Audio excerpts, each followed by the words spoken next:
Naoya versus UG का fight anime में full potential के साथ दिखाया ही नहीं गया। नाओया जेनिन और यूजी इताडोरी की फाइट सिर्फ स्पीड वर्सेस स्ट्रेंथ नहीं थी। नाओया का प्रोजेक्शन सॉर्सरी मूवमेंट को चूबे फ्रेम्स में तोड़ देता है तो स्पीड कंट्रोल में रहती है। एक फ्रेम भी गलत हुआ, बॉडी फ्रीज, इसलिए वो खुद को सुपीरियर मानता था। पर यूजी किसी टेक्निक पे नहीं चलता। उसका मूवमेंट ट्रेंड नहीं, कंडीशनड है। वो सोच के नहीं, रिएक्ट करके फाइट करता है। नाओया का फ्रेम बेस्ड लॉजिक यूजी के इंस्टिंक्ट के सामने अनस्टेबल हो जाता है। नाओया सॉर्सरर हिरार्की पे विश्वास करता था, blood line, status, rules.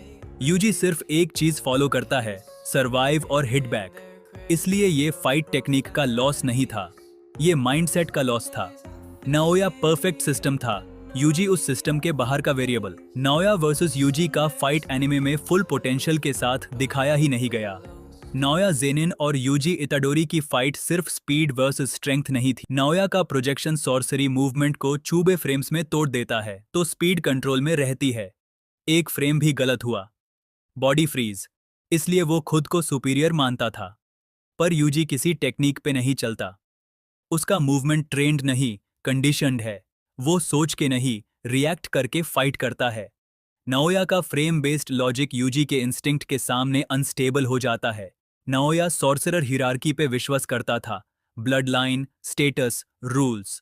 UG सिर्फ एक चीज फॉलो करता है, सर्वाइव और हिट बैक। इसलिए ये फाइट टेक्निक का लॉस नहीं था, ये माइंडसेट का लॉस था। नाओया परफेक्ट सिस्टम था, यूजी उस सिस्टम के बाहर का वेरिएबल।